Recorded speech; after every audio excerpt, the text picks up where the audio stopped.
All right, it is my pleasure this morning to introduce Dr. Curtis Meinert, who many of us know and love already.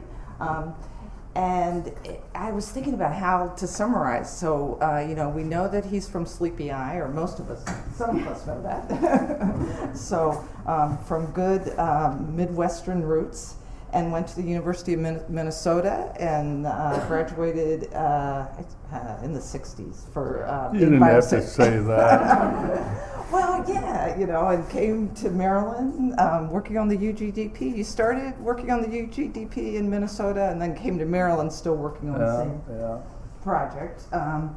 Then he was stolen by Hopkins from the University of Maryland and has been here, I don't know, quite a lot longer than me, and I've been here a long time.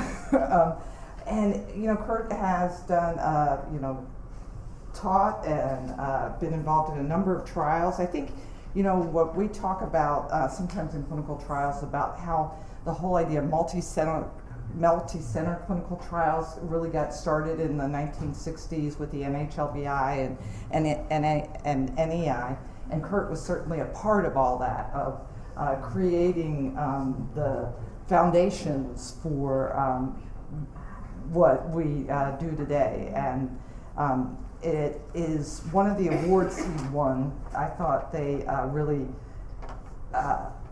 summed his career up well. And this was from the American Public Health Association, and said, for his leadership and unstinting service promoting the role of randomized controlled clinical trials, including founding the Center for Clinical Trials, and we'll also see being a founding member of the Society for Clinical Trials, and serving as the editor of the Journal of Controlled Clinical Trials, and training and mentoring generations of specialists and experts in clinical trials. He certainly has been and continues to be a giant in clinical trials. And I thought, a lot of times you see on Google Science and things, we're standing on the shoulders of giants, and I feel that way both metaphorically and in fact, because he's quite a tall man. So, Kurt, I leave it to you. Thank you. That was too much. Thank you.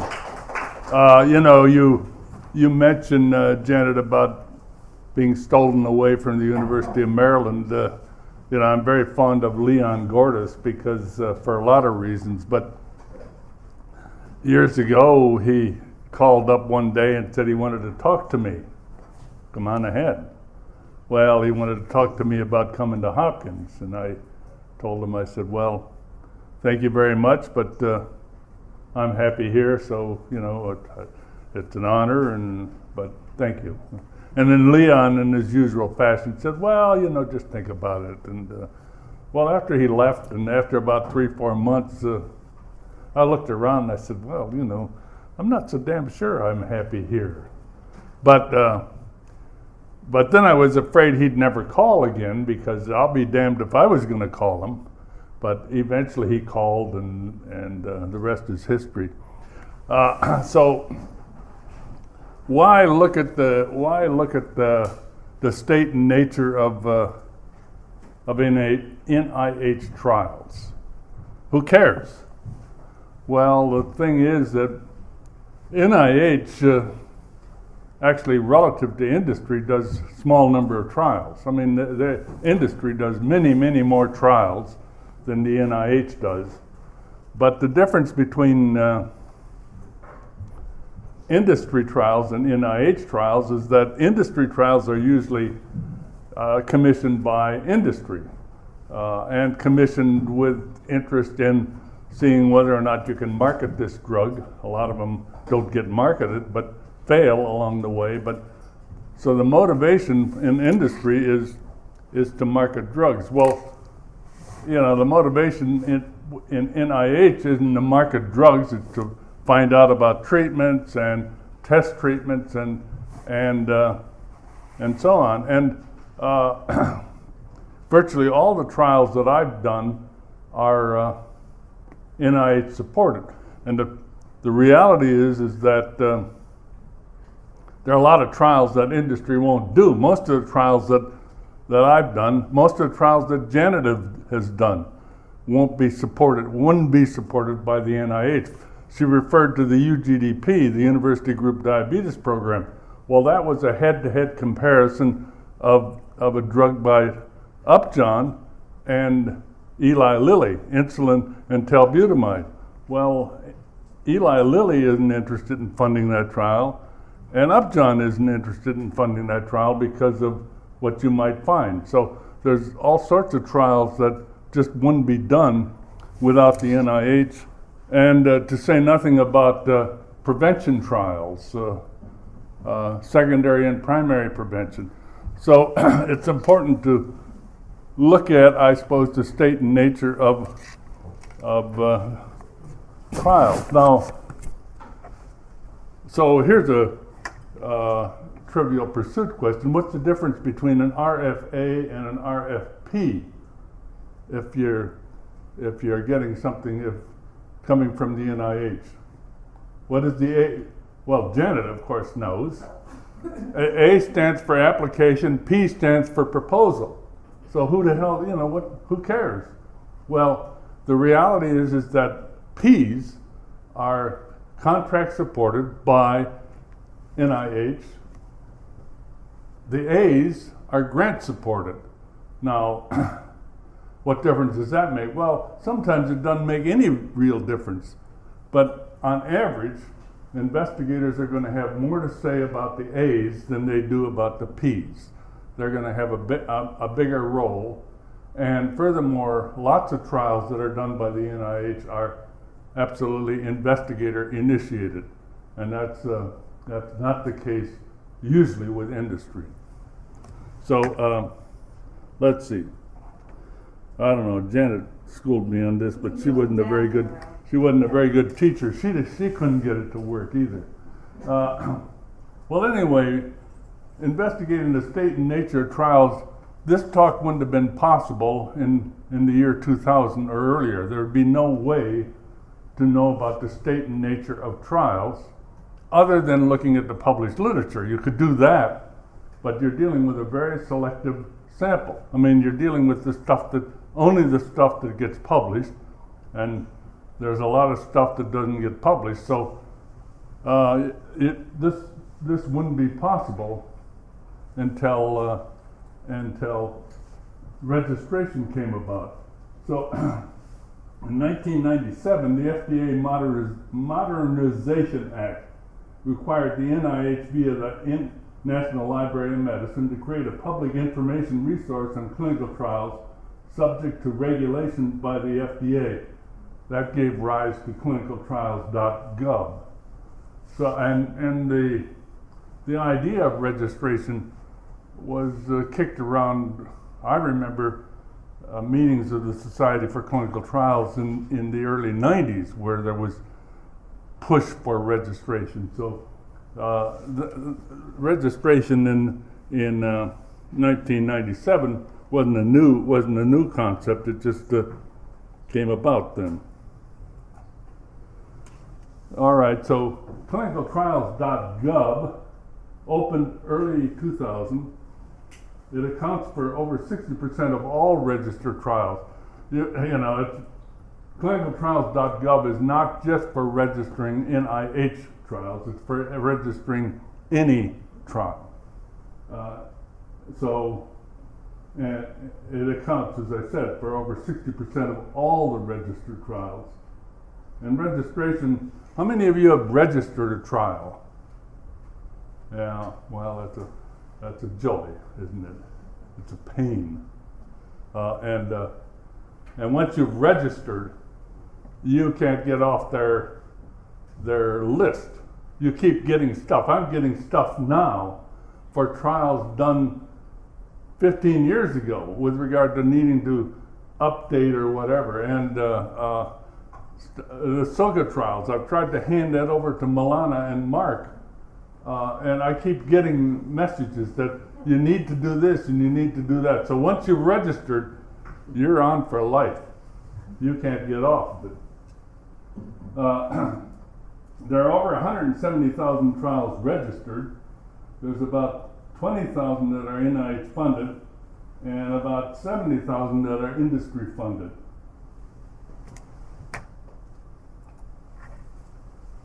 Oh, you know, you get dizzy here. So what led to the registration? Well, concerns regarding publication bias. I alluded to that. If I look at the published literature, I'm not dealing with a random sample of the trials undertaken. I'm dealing with the trials that produced results that got published, which is only a fraction of all the trials that are undertaken. And then also there sort of came about in the 90s sort of the concept of public ownership of trials. And that wasn't only with regard to NIH, it's with regard to industry trials. Okay, you're studying human beings, you're using their data, you know, you have a public responsibility to make those data available via registration, deposit the data, and so on. And then there were concerns about whose study, you know, and certainly in the 90s there was a lot of concern with regard to gender bias in trials. And then also concerns with regard to recruitment. The concept was, well, maybe if there was a register, it would help recruitment, it would help patients find trials. I haven't seen any studies where where there's evidence for that. It may very well be, but I don't know.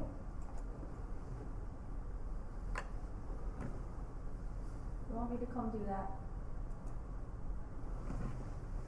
Okay, there are lots of registration sites. Clinical trials is just one of those.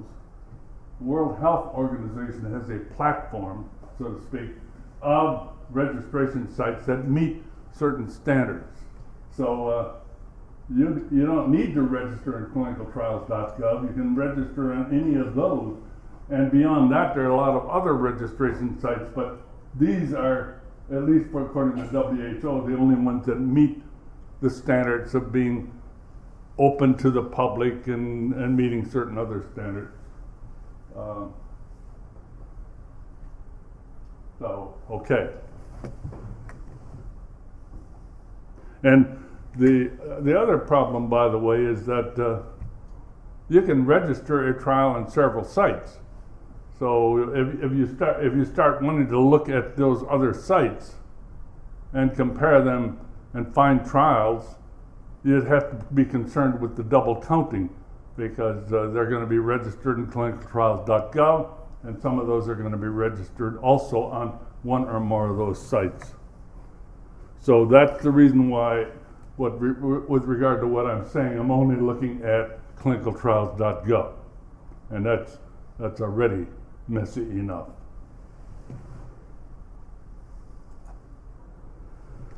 Now, the International Committee of Medical Journal Editors, which is actually there's only about 12 journals represented by that committee, but important journals, the high-profile journals, New England Journal of Medicine, JAMA, Lancet, and several others. They issued an edict in 2005 that says trials must be registered before initiation of enrollment, starting after 1 July 2005, as a condition for publication in ICMJE journals. So if you wanted to get published, you had to register before you enrolled anybody. The implication is that if you register after enrollment starts, you may selectively register. If you're seeing results that you think are good, you'll register, and if you're seeing results that aren't so good, you won't. So that's the reason for the edict.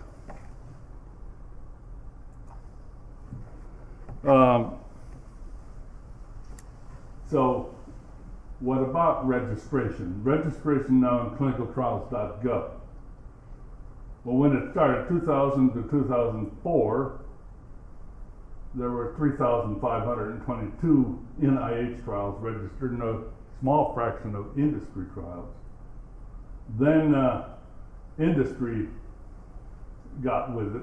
Part of the reason I think for that is that originally the clinicaltrials.gov was started off by focusing on NIH trials, so the industry really wasn't pushed to register until later on.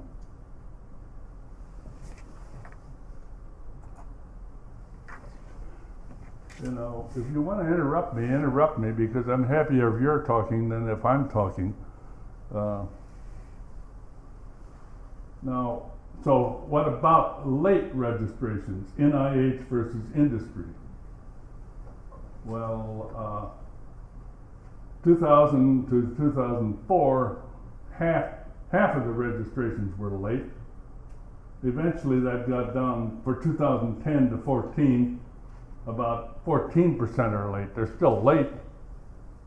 And industry is actually worse than the NIH. So, in spite of what is said, trials aren't registered before the start of enrollment. And there are a lot of reasons for that, because if you're involved in a trial, you're not necessarily thinking about registration. You're thinking about sort of getting that sucker going. You know, it's easy to slip up. Oops, I should have registered. So, there's nothing sinister about the lateness. It's just the way it is. So what about the ICMJE publications registered in clinicaltrials.gov and indexed as randomized controlled trials? Well, it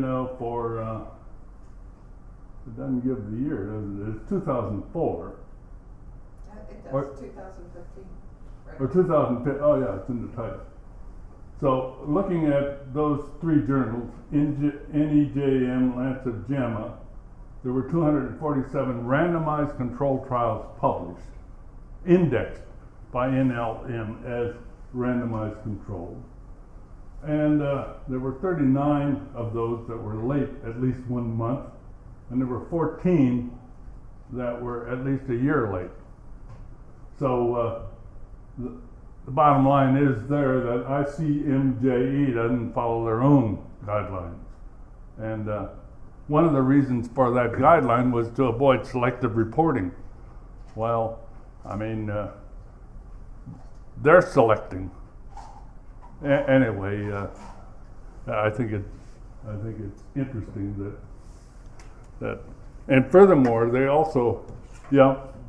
Were all of them, they were all registered though? Is that what this says? Yeah. They did all get registered, just some of them were late?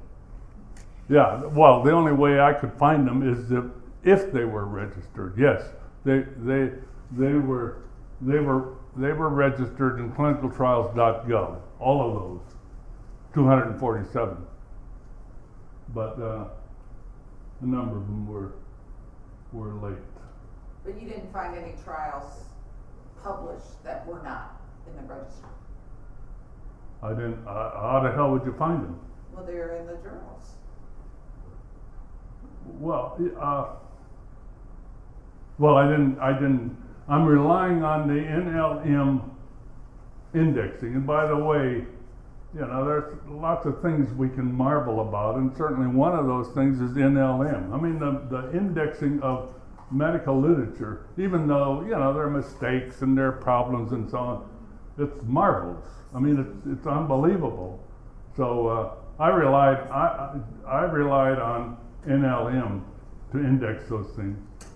Now, one of the problems, by the way, with regard to the indexing, and one of the problems with regard to, well, I think I got another slide that says which ones are registered or not. The problem is that if you're an editor of a journal and you're looking at a publication and you don't necessarily regard it as a trial, but NLM indexes it as a trial, well, now you've got a mismatch. And I can tell you, sometimes when you look at the indexing by NLM, they'll index it as a randomized trial, And there are several in this list that when I looked at them, I said, brother, I don't think that's randomized, but anyway, yeah. So those are things you can argue about with the indexing, yeah? Could you tell if there was anything in particular about those trials that made them special, that they wanted to break their rules? Or was it sort of random? I didn't look at that. They were obvious. I mean, they were important trials, and I looked to see if there was a note in the paper to indicate that they violated their rule.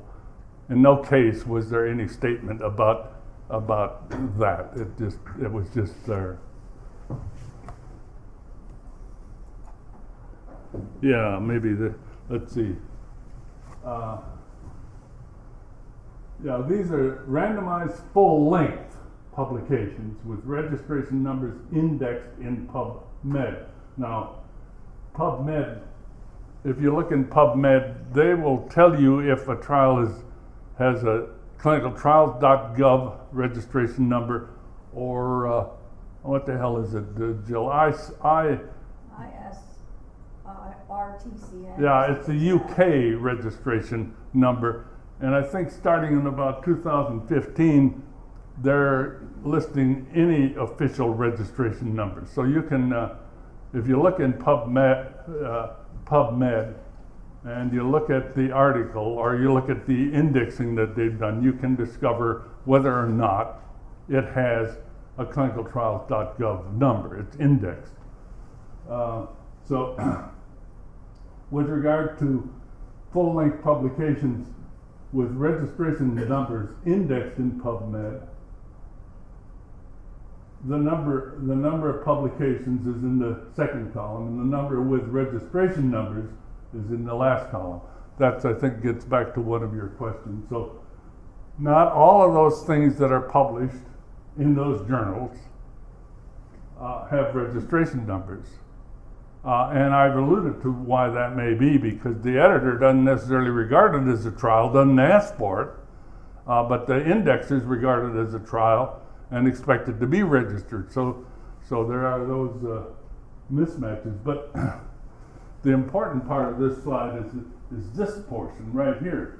All other journals, all other medical journals, look at the percentage of those that have registration numbers. It's around 20%. Now, you know, the ICMJE has a website that lists journals that subscribe to their policy of, you know, registration and so on and so forth, and reporting the registration number in the abstract and so on. There's about 2,500 journals listed there. Obviously, those journals that have signed on don't do what they signed on for. And that's unfortunate, because you know, that gap ought to be fixed, and the ICMJE ought to be doing something about it to try to push those people to publish the numbers. They're not.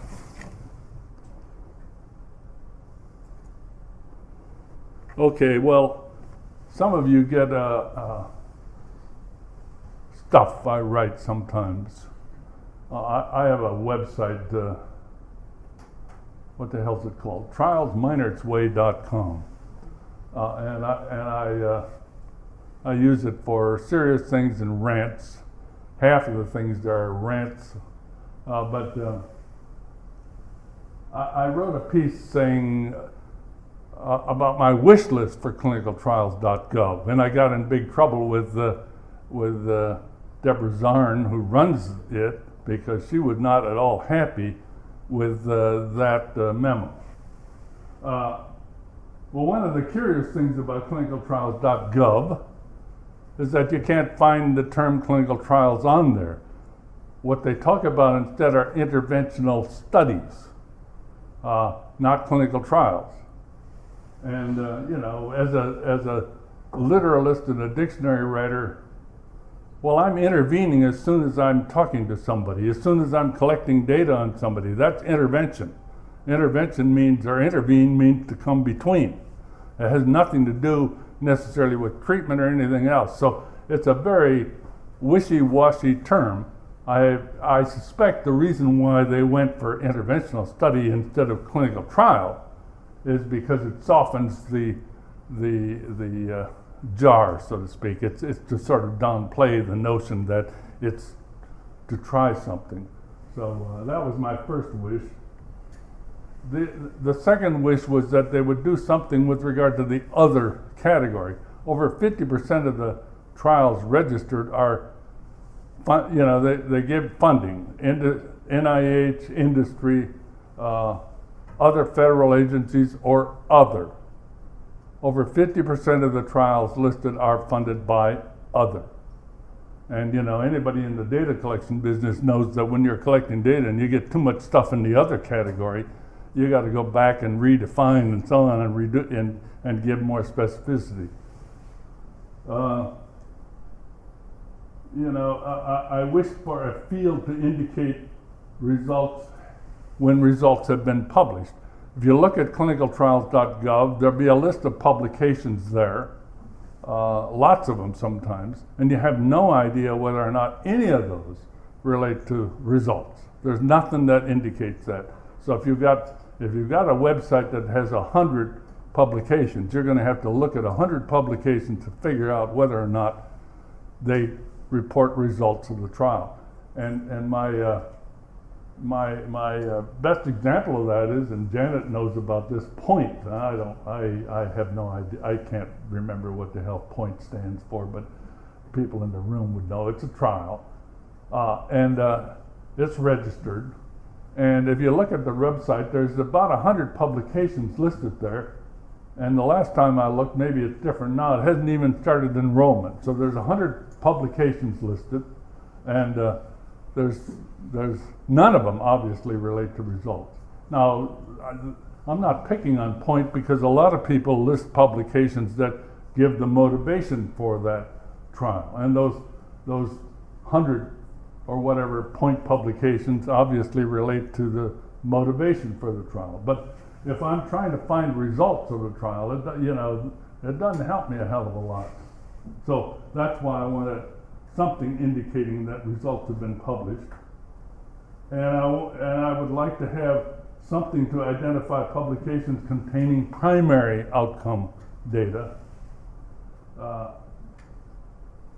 and identification of publications containing the registration number of the trial. And the example I'm talking about with regard to POINT, I'm certain none of those publications contain the registration number of the trial because they're giving the motivation for the trial. Well, anyway, I didn't make myself a friend at clinicaltrials.gov. Well, the bad news with regard to trials, NIH trials, is that they're going down in number. And I've started at 2006 because even though registration started at 2000, it wasn't until 2005 when ICMJE issued their edict. So that's why I picked 2006 and beyond. Those are the number registered by year. The total number registered by year, and the NIH trials registered by year, and the percent of total.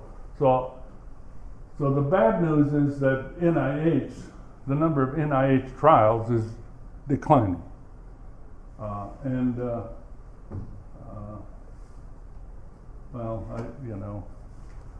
Now, obviously, why? Well, partly budget.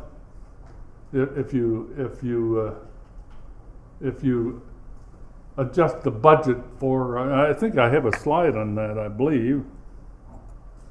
No, maybe it comes, I don't know.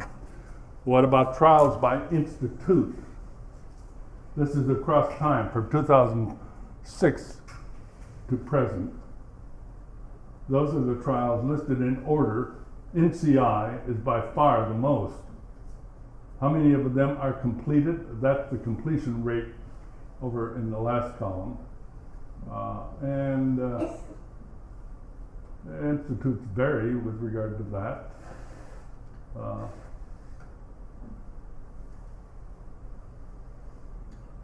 And so there.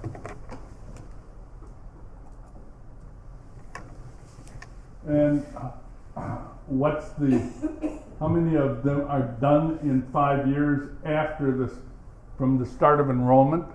This is start of enrollment, not registration date, because registration date can sometime be after enrollment. Well, you can see the difference between NIH and industry. For whatever the reasons, it takes longer to do NIH trials than industry trials. Maybe they're bigger, but I think I got a slide that says that's not true. Yeah, Evan. So, a couple questions about the numbers. The number that you're saying there, NIH and industry, is taken from a field where half of the data are other. You got to speak up. My ears are not very good anymore. All of these numbers are using data in a field where half of the responses are other, right? So the number that you're putting in each of these categories are squishy numbers to start with, right? Are what kind of numbers? Squishy. Like squishy. I mean, what do you mean squishy? Well, half of the answers were other, right? This is the funding source that you're using. Well, yeah, but I'm only interested in NIH. But half of the responses in that field are other. Well, with regard to funding source, it's either NIH, other federal, I've ignored other federal, industry, or quote, other. But if you had like an NIH and industry or some combination of sources, you'd probably have ticked other. If I had a what? If you had some combination of sources, you may well have ticked other for funding source. No, Not industry. No, I mean, you sort of with regard to NIH, you say NIH, not industry, or not other. So it's a choose more than one category rather than a choose one? yeah. Yeah, so you could select a combination. Yeah. And then the other question I had about the industry ones, there's no distinction here between ones that they're running themselves and the ones that are funded at academic medical centers, is that right? So this is a mix of things that Pfizer did as Pfizer and things that they funded at Hopkins. Well, all you have is who's funding them.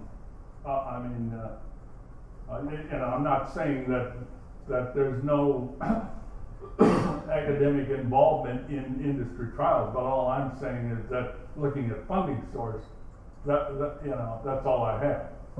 I can't tell you who's quote running them, but on average, certainly if it's funded by industry, it's going to be run by industry. If it's funded by NIH, it's going to be run by NIH, or the investigators funded by the NIH. Yeah, Larry. I think when we looked at that other category, Stefan did a sample of 500, and over 70% were international, not U.S. Well, a lot of them are foundations. I mean, and you can't. I mean, you don't recognize the foundations. Yeah. So you don't think the academic medical centers form a large group of the industry ones, even though most of the trials being done, like at the School of Medicine here, are funded by industry? All I know is what I can see from clinicaltrials.gov with regard to who's funding them, and it's industry that I can't. There's no way I can figure out what the role of different people are in those trials, other than that number. Why? You think? What do you obviously think? What? So the sponsors that are listed in some of these have been listed by people who are not the trialists themselves, and so these numbers about what are completed and not completed and whatnot are not necessarily being updated by the people who are conducting the trials. So I'm just wondering how reliable the numbers are. Well, I mean, the responsibility for registration is either the sponsor or the principal investigator. Right. And again, I wouldn't have any way of knowing with regard to any given trial who's doing it, but, you know, Larry Apple, he raised his hand. I bet he's never actually registered anything. He gets somebody else to do it in his group. Is that right? Larry, fess up. I fess up, and I'll even confess I was one of the late registrants. I can also confess that the journal really didn't care. I told them about it when I submitted, and they didn't care at all. I mean, it didn't raise an eyebrow. Well, we have worse confessions than that. Sometimes a couple of years into the trial, we'll finally figure out what the primary aim is, and then put it up there. Yeah, well. Yeah, it's also true, or the primary outcome. I mean, you know, that, Yeah. So they have registered on time, but didn't know the primary outcome for years. yeah, well, you're not alone. I mean,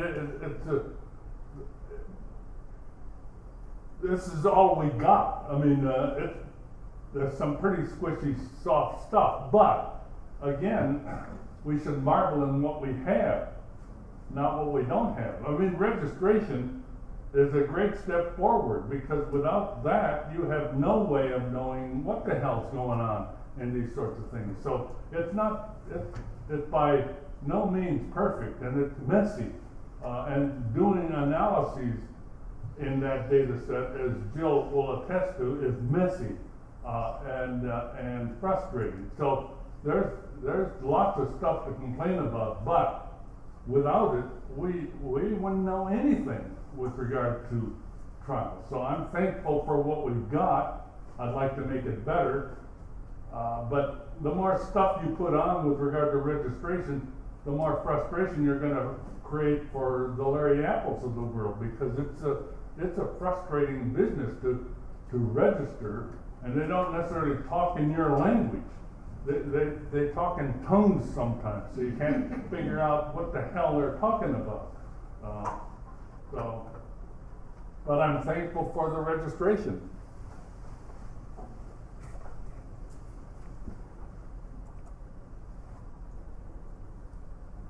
Yeah, well, what a NIH trials look like with regard to mix. Any of you ever heard of a phase 0 trial? You have. Yeah. Let's see.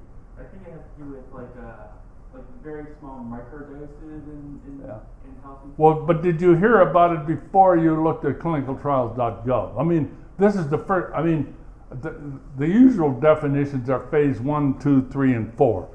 Phase 0, as a dictionary writer, that's not in my dictionary, because I didn't, until I looked at clinicaltrials.gov, I never heard of it. And again, as a dictionary writer, and I look at the definitions for phases in there, it leaves something to be desired, but it's better than nothing. So anyway, there's a lot of phase 0, 1, 2s done, declining somewhat over time, down to 50% for 2010 to 14. Phase 3 and 4, that's steady or declined, which would be upsetting to guys like Larry Apple and me, because phase 3 and 4 are at least, that's when you get down to trying to figure out whether the stuff really works or not. Phase 1, 2, phase 0, 1, and 2 are dose finding and safety and so on. 3 and 4, the study that Larry was talking about the other day is, I suppose, it's not really involving an agent that's under FDA control. I mean, it's a vitamin. It is, it isn't. But I suppose it would be called a phase 4. How have you got it registered, Larry? What did you register it as? I think I indicated that it was phase 3, But then when I submitted the continuation, the project officer said that it's not phase 3 and to leave it blank. So it's just. It's a what? When I put Now, the continuation what did in, what the project I asked- officer? I said, should I indicate phase 3 or 4 on the continuation? You know, I put the grant, when I put the budget back in, and she said, no, don't put it as phase 3. So I mean, it's really a very fuzzy, you know. So you're calling it a 4? I call it an indeterminate. Well, that's a lot of help to people like me trying to analyze this stuff. That's for the other category. No. That's a different other category. That won't work. Anyway, and the last column there is other trials. Now, what the hell are the other trials? That may be one of Larry Apple's trials, depending on how he registered it. If it's not registered as a phase, then it's other trial. And I mean, as a trialist, I'm interested in the fact that other trials, whatever we mean by that, has increased. That's maybe good news, as opposed to just more drug trials. I don't know. But what are they really? I mean, are they not randomized or No. due to regulatory issues that people are lumping this in this category? No, this has nothing to do with randomization. A lot of those trials in phase 0, 1, and 2 are not randomized. So they just meet the definition of trial or interventional study, testing something. So the other trials are testing something, but they're not classified as a phase 1, 2, 3, or 4, and therefore may not be testing drugs. They may be testing lifestyles or whatever. I don't know. Yeah. Well, you know, that's one thing I worry about with this is that, do you think that they really are testing something? Because it seems now like the knee-jerk reaction is register everything. You know, we have to kind of tell people, no, we don't need to register the smoking cohort study. It's not a trial, and you sort of have to. Yeah, you're absolutely right, Janet. I don't, you know, one of the problems with clinicaltrials.gov is you can register either a quote interventional study or an observational study. You know, observational is clearly not randomized and blah, blah, blah, and so on. It's not easy to tell the difference where the dividing line between an uncontrolled trial and an observational study, that dividing line, that's very vague. And yeah, I can't tell you about how much garbage is in there. You can, I've looked at a lot of registrations, and even after you've looked at it, your eyes are still fuzzy because you can't, you know, you don't really know what they're talking about. So it's again, we're not talking about a perfect system, for certain.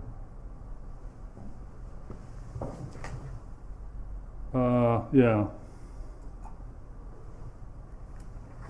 Well, so who gets studied? Well, contrary to what we've been told a long time, is that most trials involve males and females, and at least with regard to NIH, there are more female-only trials than male-only trials. Except, yeah, and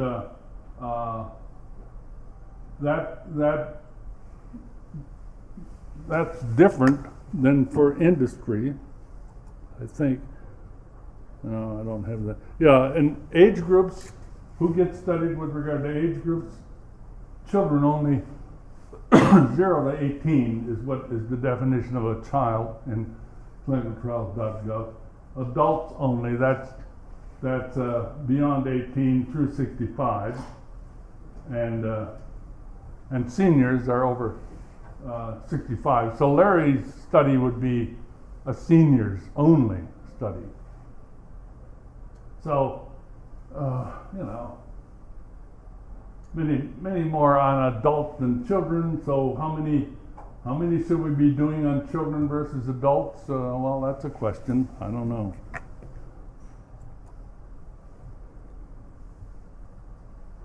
Yeah, the percentage of trials that are randomized, listed as randomized, that's, the good news is that's been increasing. That's gone from 55% to 73%. And again, back to Janet's point, I mean, what people call randomized is not necessarily what we call randomized. I mean,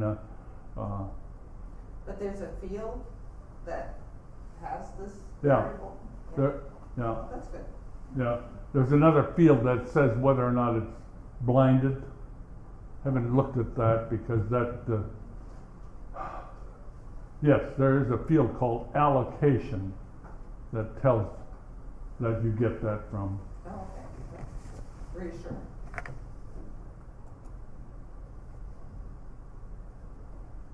Yeah, and how many are multi-center? Comparing industry and NIH, there's a field in there that says, well, it actually just tells you about clinics. I mean, you know, the problem is that if you have a clinic and a coordinating center is that multi-center, it would be to me, but at least in clinicaltrials.gov, that would be called a single center trial, even though it has two centers, because they're counting only clinics. So there's a field in there that tells you about clinical centers, and that's where you get that table from. And then the percent that are multi-center for NIH has been pretty much, well, it's pretty much the same for both industry and NIH. There's not a lot of difference, although industry does more multi-center trials than NIH. I'm a multi-center trialist. I think there are many advantages to doing multi-center trials. Some aggravations, but and Larry is just a borderline multi-center trialist. He's got just two clinics in his sturdy study, so he makes the grade, but I don't know, we have only one IRB for those two, you know, so, I mean, it's a fuzzy, I mean, this itself is a fuzzy definition too. yeah. You know, and you could have multiple satellites within a clinic. Yeah, no, It's just like, I have a problem with trying to nail down the definition more precisely of multi-center. Yeah. Well, you've got two clinics, though. Yeah. Yeah. So, in general, it seems to me the more clinics, the better. It gives you a more robust data structure, and in general, you're going to get done faster with regard to recruitment than you are with a single center study. You're going to have more headaches, but now the FDA in 2007 issued an amendment. Section 801 of the Act requires reporting results of FDA regulated trials on clinicaltrials.gov within 1 year of completion. Failure to comply can result in fines of up to $10,000 a day. Keep that in mind, Larry. Yeah. I mean, I'm sure you're subject to some of that stuff, you know, and you're going to have to mortgage some of that land you own up in Canada if they slap a fine on you. So how are we doing with regard to that? Well, posted results for NIH phase 1 through 4 completed trials. Those are the number completed and the percent with results posted. Well, in theory, those numbers ought to be 100%. They're nowhere close to that. And again, there are a lot of reasons why that, and I've written about it and complained about it, there are a lot of reasons why it's not really feasible to post your results within 1 year after you've seen the last person, because there's a lot of stuff you got to do. You got to clear the pipelines. The stuff doesn't get to you straight away, and so on. And you want to make certain that what you put up there is accurate and so on. So there are a lot of reasons why that 1 year deadline is unrealistic. It just doesn't work. It would be more realistic if they said 2 years or even 3 years, but everybody's in a hurry. And furthermore, I don't know, have you ever looked at results, tabular results on clinicaltrials.gov? I don't know. You have. I put them in. You put them in. It's awful. It is. It's awful. And furthermore, I don't know. Every time I've looked at them, they're useless. And furthermore, you're supposed to, because it was to satisfy the journals. You got to put them up there without comment, because if you put them up there with comment, then you're conflicting with the journals, and then the journals complain and so on. So they're up there without comment, and they're, at least for me, pretty useless. But and I guess you don't enjoy putting them up there. The interface is just, Yeah. you don't really do. So yeah. Do you personally know of anybody that's actually been fined for not having their results up? I'm not aware of it. No. No. But there's a fine coming to you soon. I mean, no, I don't know. I mean, obviously, they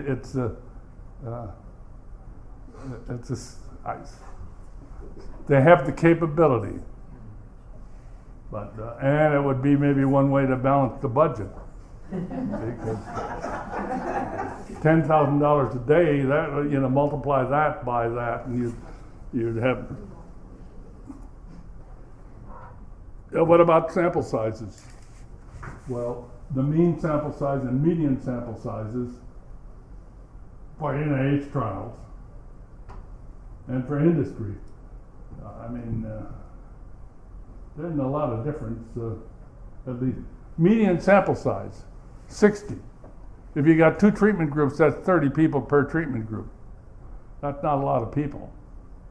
So talk about underpowered trials. They're generically underpowered. Now, you might have hoped that with the reduction in the number of trials, they'd be getting larger. They're not. They're staying the same. So that's not good news, but it is the way it is.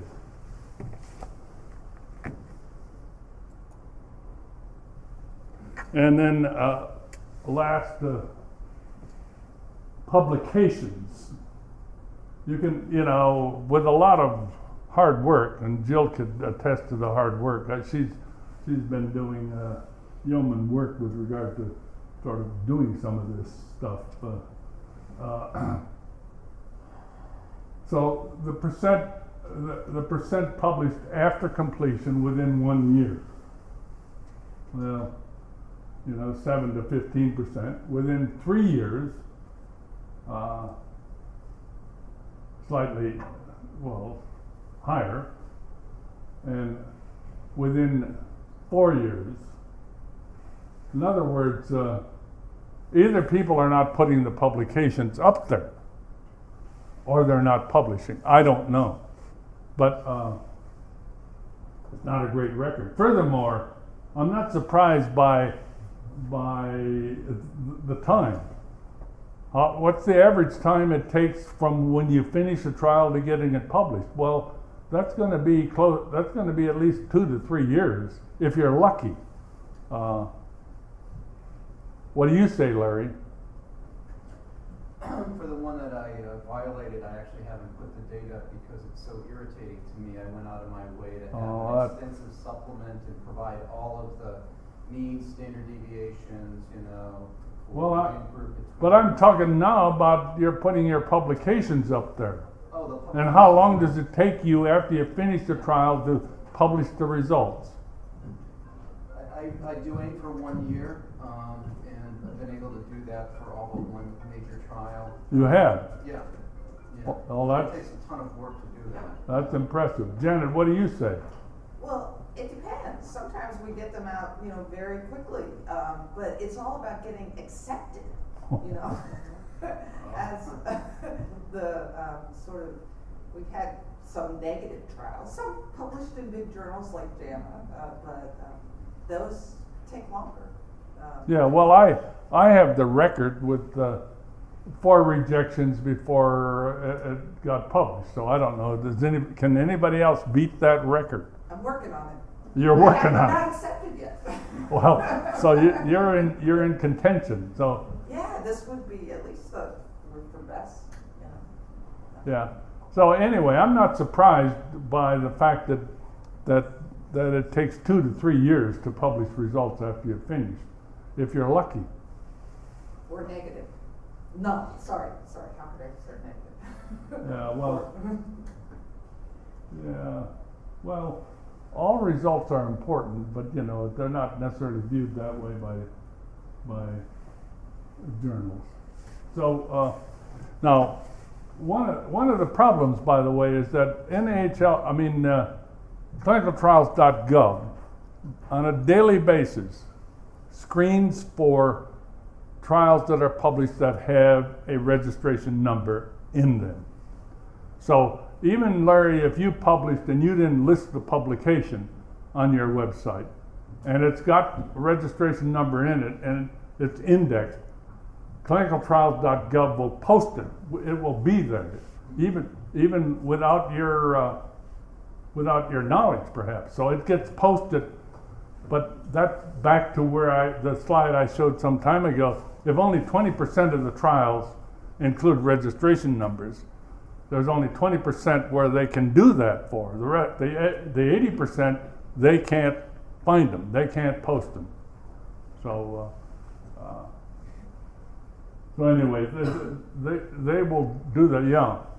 So, to that point, Concert 2010, I think, is the first one that includes registration number as part of the abstract. Prior to that, it wouldn't have been in there. I wonder if you think the jump that you see in the last bit is just a matter of record linkage, right? If I see any what? If the jump that you see in the publication rate in the last bit, oh no, I see they're over 1. It's not a jump, is it? That 7.1% should be coming up with the 7s. Yeah, something's wrong there. There's a number missing there. I guess part of the question then is, if it's not in the abstract, this link doesn't get made automatically. And there was a period where NIH was registering trials on trialists' behalf, and then the industry ones, the control of the record could be with the sponsor rather than the investigator. So, is it possible that these numbers are actually much higher than this, and it's just a matter of not updating? Yeah, well, I've done some looking, and maybe others in here have done more looking, but even if I've looked at publications with a NCT number, not all of those are in the abstract. Some of them are in the body of the paper, and they get indexed. So NLM, presumably, if they find the number any place, will index it. They're not just looking in the abstract. I found them in supplements where there's no way electronic indexing is. Well, does NLM index supplements? I don't know. Be amazed. Okay, I think we're about We are. out of time. So I'll leave you with these questions, pie questions. What's the amount of budget of the NHLBI that should be devoted to trials? The amount to diseases, the amount by gender and by age. The reality is that there's only a fraction of the budget that goes to trials at the NHLBI. What should that fraction be anyway? I think we're out of time, so that's it. When you come up with answers, let me know. Okay. Thank you.